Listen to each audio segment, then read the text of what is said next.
Oi pessoal, sejam bem-vindos. Nesse primeiro encontro para falar sobre classes laterais, eu vou apresentar a definição, alguns exemplos e também demonstrar duas proposições. Eu espero que gostem. Vamos para a aula. Nós começamos considerando a existência de um grupo G, um subgrupo H do grupo G e, além disso, um elemento A pertencente ao grupo G. Esse elemento A é fixo em cada situação, mas ele representa qualquer um dos elementos do grupo G. Reforço que a notação utilizada aqui significa que H é um subgrupo do grupo G. A definição formal é a seguinte: a classe lateral à esquerda módulo H, definida por esse elemento A, é o subconjunto de G, denotado por AH, definido da seguinte forma: a classe à esquerda módulo H é formada pelas operações entre esse elemento A, fixo em cada classe lateral, por cada um dos elementos do subgrupo H. Então, nós devemos operar o elemento A por cada um dos elementos do subgrupo H. Esses resultados que vão aparecer são os elementos que compõem a classe lateral, nesse caso, a esquerda módulo H. E nós chamamos de classe à esquerda porque o elemento A fica colocado à esquerda do subgrupo. Da mesma forma, a classe lateral à direita é dada por HA, então o elemento A fica à direita do subgrupo, porque os elementos dessa classe são aqueles formados pela operação de cada um dos elementos do subgrupo H por esse elemento A. Então observem que se o G for um grupo abeliano, as classes laterais à esquerda e à direita, definidas pelo mesmo elemento, obviamente, serão sempre iguais, porque esse elemento A é um elemento obrigatoriamente de G, e H é um elemento do subgrupo H. E como esse subgrupo é um subgrupo de G, em particular os elementos de H são elementos de G. Então, na prática, fazer Hzinho vezes A ou A vezes Hzinho significa operar dois elementos do grupo G. E se G for abeliano, portanto, essa operação Hzinho A e Hzinho vão representar o mesmo elemento, já que vale a comutatividade. Por isso que as classes serão iguais. Para ilustrar como calcular classes laterais, eu começo com um exemplo, considerando G, esse grupo, com a operação multiplicativa, e um subgrupo de G, H, formado apenas por esses dois elementos. Nós vamos determinar aqui todas as classes laterais possíveis. Lembrando que A é o elemento de G, então cada elemento de G aqui vai determinar uma classe lateral. Mas quais são as classes laterais consideradas na prática? Aquelas que são distintas, né? Então nós vamos para cada elemento de G determinar a classe lateral e vamos verificar ao final quais são as classes distintas que vão aparecer ao final de todas as operações. Para o primeiro elemento de G, nós vamos ter a classe 1H. Essa classe é formada pela operação, nesse caso, a multiplicação do 1 por cada um dos elementos do subgrupo H. Ou seja, vamos ter 1 vezes 1 e 1 vezes menos 1. Então, eu operei o 1 por cada um dos elementos do grupo H. Esse conjunto é formado pelos elementos 1 e menos 1. Percebam que esse conjunto é, na prática, o próprio subgrupo H, porque eles são compostos pelos mesmos elementos. A próxima classe lateral que pode ser formada é a classe menos 1H, que é aquela onde os elementos são as operações possíveis entre o menos 1 e cada um dos elementos do subgrupo H, gerando menos 1 vezes 1 e menos 1 vezes menos 1. Eu coloquei em destaque aqui em vermelho os elementos do subgrupo H, apenas para deixar claro que em cada operação nós estamos operando o elemento do grupo G por cada um dos elementos de H. Esse conjunto vai ser também menos 1 e 1 e, portanto, também é igual ao subgrupo H. Então, na prática, esses dois elementos, 1 e menos 1, determinaram a mesma classe lateral, que foram ambas iguais ao subgrupo H. Então, na prática, aqui nós temos apenas uma classe lateral e ela é gerada tanto pelo elemento 1 quanto pelo elemento menos 1 do grupo G. A classe gerada pelo I é a IH, formada pelos elementos que são os resultados da operação do I com cada um dos elementos de H. Os resultados são I menos I, e a próxima classe é a classe menos IH, Da mesma forma, é a operação do menos i com cada um dos elementos de H. Como resultado, nós temos menos i e i. Percebam que essas duas classes obtidas também são iguais. A menos IH e a IH são compostas pelos mesmos elementos, então ambas são iguais, ok? Então, na prática, nós temos apenas duas classes laterais à esquerda, módulo H. São elas H e IH. Eu coloquei essas duas, mas poderíamos trocar por qualquer uma que fosse correspondente. Nós sabemos que a classe H é igual a 1H, que também é igual a menos 1H. E poderíamos trocar a IH por menos IH, já que ambas são iguais. No próximo exemplo, nós temos o grupo Z6, com um subgrupo 16 formado pelos elementos 0 e 3 Na letra A, pede para determinar os conjuntos A e B das classes laterais à esquerda e à direita módulo H, definidas pelos elementos de G. G, nesse caso, é o grupo Z6. E também pede, na letra B, para concluir que esses dois conjuntos A e B são iguais. Vamos relembrar aqui que o Z6 é o conjunto das classes dos restos módulo 6, ou seja, de 0 até 5 que são as classes dos restos possíveis na divisão por 6, de 0 até 5. E a operação é a adição usual em Z6. Vamos encontrar então as classes à esquerda, para que seja determinado o conjunto A. Nós começamos fazendo o primeiro elemento do grupo, que é 0, mais o subgrupo. Aqui a operação é de soma, porque Z6 é um grupo com a operação de adição. Então é 0 mais H. Essa é a classe lateral à esquerda, módulo H, definida pelo elemento 0 Se a operação fosse produto, seria 0 vezes H. Os elementos dessa classe são aqueles obtidos somando-se o 0 com cada um dos elementos do subgrupo H. Ou seja, 0 mais 0 e 0 mais 3 Então, 0 e 3 estão aqui os elementos do subgrupo H. Como resultado, nós temos 0 e 3 que corresponde com o próprio subgrupo H. A próxima classe possível é determinada pelo 1 lá 16, ok? Então, 1 mais H é a próxima classe à esquerda, formada pelos elementos que são o resultado da operação de 1 com cada um dos elementos do subgrupo H. Então, vai ser 1 mais 0 e 1 mais 3. Como resultado, nós temos 1 e 4 A próxima classe lateral é a classe determinada pelo 2 mais H. Os seus elementos são 2 mais 0 e 2 mais 3 ou seja, 2 e 5 A próxima classe é aquela gerada pelo 3 é 3 mais H. Os resultados são 3 mais 0 e 3 mais 3. 3 mais 0 é 0 e 3 mais 3 é 6 6 em Z6 é igual a 0 ok? Então, nós temos 3 e 0. Percebam que esse resultado também corresponde com o subgrupo H. A próxima classe é aquela determinada pelo elemento 4 do grupo Z6. Como resultado, nós temos 4 e 1 Por que 1 4 mais 3 é igual a 7 e 7 em Z6 é igual a 1, já que 7 deixa resto 1 na divisão por 6, ok? Esses elementos são os mesmos da classe 1 mais H, ou seja, a classe 4 mais H é igual à classe 1 mais H. A última classe possível é a 5 mais H, que compõe esse conjunto, 5 e 2 5 mais 3 é igual a 8 que em Z6 é igual a 2 Essa classe, então, é igual à classe 2 mais H. Então, na prática, quais são as classes laterais distintas aqui? Essas três. Só que essa primeira, 0 mais H, é igual à classe H, que é o próprio subgrupo. Então, nós podemos indicar que o conjunto A é formado por essas três classes laterais, H, 1 mais H e 2 mais H.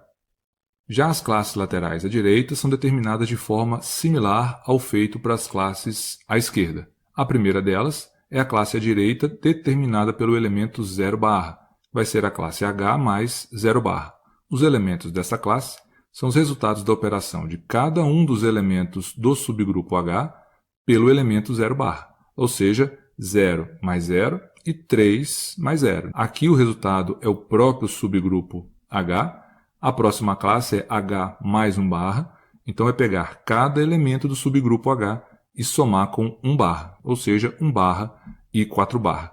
Esses elementos são exatamente, como nós vimos no slide anterior, os elementos da classe 1 barra mais H, ou seja, H mais 1 barra é igual à classe 1 barra mais H.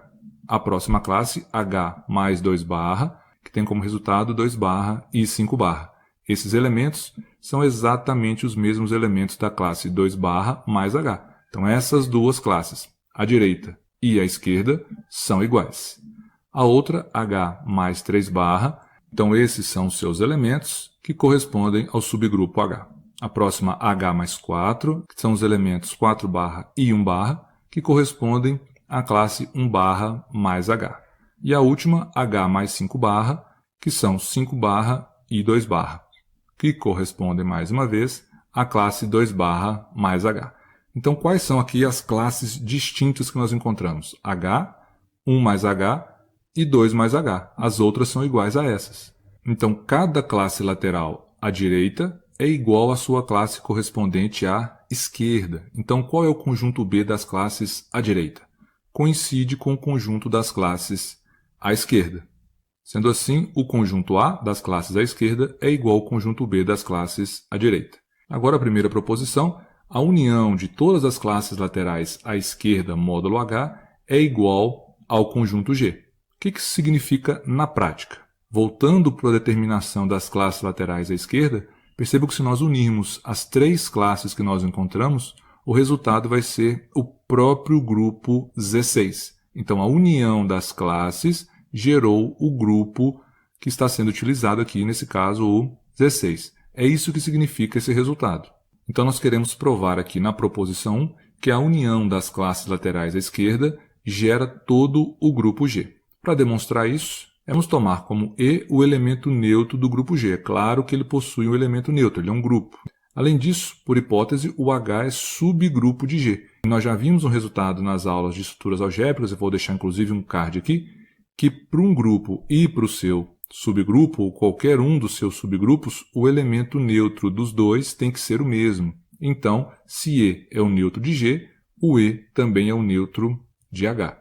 Então, para todo elemento A pertencente a G, vai valer que esse elemento pertence à classe que ele determina. E por que isso?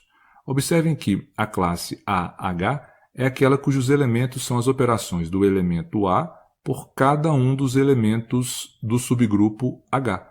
Só que o E pertence a H. Então, em algum momento, para encontrar a classe à esquerda, módulo H definida pelo A, vai se fazer a operação do A pelo neutro, porque o neutro é um dos elementos de H. E o A operado com neutro é o próprio A. E o A, então, vai pertencer à classe AH, tá certo? Então, cada elemento de G pertence a alguma classe lateral, e se cada elemento pertence a alguma classe, se nós fizermos a união dessas classes, nós vamos estar unindo todos os elementos de G. Se eu faço a união de todos os elementos de G, eu obtenho o próprio grupo G, tá certo? E, portanto, demonstração realizada. A próxima proposição é a seguinte: para quaisquer dois elementos A e B do grupo G, tem-se que as classes à esquerda determinadas pelo A e pelo B são iguais se somente se valer que o inverso de A operado com B pertencer ao subgrupo H. Aqui vale a pena observar que nós temos um se somente se. Então devemos admitir, primeiramente, na ida, que as duas classes são iguais e concluir que o inverso de A operado com B pertence a H. E na volta, admitir que o inverso de A operado com B é um elemento de H e concluir que as duas classes são iguais. Na ida, então, nós podemos demonstrar da seguinte forma. Pela proposição 1 anterior, nós sabemos que o A pertence à classe que ele determina. E, além disso, nós estamos supondo, na ida, que as duas classes são iguais. Então, se o A pertence à classe AH, como ela também é igual à classe BH, esse A tem que pertencer à classe BH, tá certo? E se ele pertence à classe BH, significa que existe um elemento de H, que eu chamei de Hzinho, que esse elemento A é B operado com H, ok?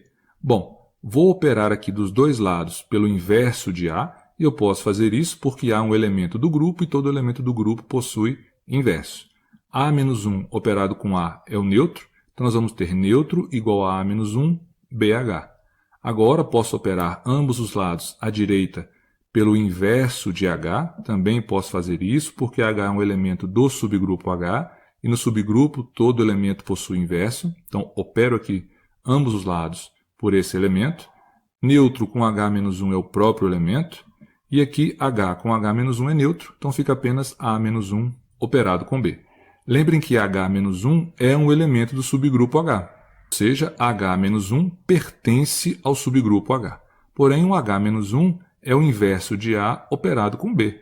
Logo, o inverso de A operado com B tem que ser um elemento de H, já que ele é igual a um elemento de H, ok? Então, nós acabamos de concluir o que queríamos. Nós começamos supondo que as duas classes são iguais e concluímos que o inverso de A operado com B pertence a H. Falta agora demonstrar a volta. Na volta, nós vamos admitir inicialmente que A-1B é um elemento de H. E se isso é verdade, significa que existe um elemento de H, que eu chamei de H1, tal que A-1B é igual a esse H1. Percebam? O A-1B pertence a H. Então, ele é um elemento de H, que eu chamei de H1. Operamos ambos os lados dessa igualdade por A. Então, fica B igual a H1. E agora, posso operar ambos os lados pelo inverso de H1. Aqui, o inverso de H1 operado com H1 é um neutro. Neutro operado com A é A. Então, nós vamos ter que A é igual a B, H-1. Esse resultado tem que ser um elemento de G, porque, por hipótese, o A é um elemento de G. Logo, BH-1 é um elemento de G. Eu vou destacar esse resultado porque ele vai ser utilizado mais abaixo. E agora eu vou tomar um elemento Y pertencente à classe lateral à esquerda módulo H, definida pelo elemento A. Como esse elemento está nessa classe, significa que existe um H2 do subgrupo H, tal que esse Y é A operado com H2, tá certo? Agora, o A, como nós acabamos de verificar aqui, ele é igual a B H1 a menos 1. Então, eu vou trocar esse A por B H1 a menos 1, ok? E agora, como H1 a menos 1 e H2 são elementos do subgrupo H, para esses elementos vale a associatividade. Então, nós podemos associar os dois dessa forma. H1 a menos 1 operado com H2, já que ambos são elementos do subgrupo H, no subgrupo H, portanto, vale o fechamento. Então, essa operação entre eles resulta em um elemento do subgrupo H. Então, na prática, Y é a operação do elemento B com um elemento de H, tá certo? Portanto, esse elemento Y pertence à classe determinada pelo B, já que a classe determinada pelo B é formada pelos resultados da operação do B com cada um dos elementos de H. E BH é exatamente isso, é a operação de B com um dos elementos de H. Então, Y pertence à classe BH. Ora, o que a gente fez até aqui foi tomar um elemento Y na classe AH e provarmos que ele também vai estar na classe BH. Ou seja, nós provamos que todo elemento da classe AH também pertence à classe BH. Em outras palavras, nós provamos que a classe AH está contida na classe BH. De maneira análoga, se ao invés de isolarmos o A aqui nessa parte, nós tivéssemos isolado o B e tomado aqui um elemento Z pertencente à classe BH, nós conseguiríamos provar que esse elemento também vai estar na classe AH. Então, nós provaríamos que a classe BH está contida na classe AH. Eu vou deixar essa parte que é pequena e muito parecida com essa para que vocês façam a análise, tá certo? E, portanto, nós estaríamos provando que AH está contido em BH e que a classe BH está contida na classe AH. Ou seja, essas duas classes são iguais, tá certo? Então, provamos a ida e acabamos de provar a volta, demonstrando assim por completo essa proposição. Bom, pessoal, ficamos por aqui. Espero que tenham gostado, entendido e aguardo todos vocês para o próximo vídeo do canal. Tchau!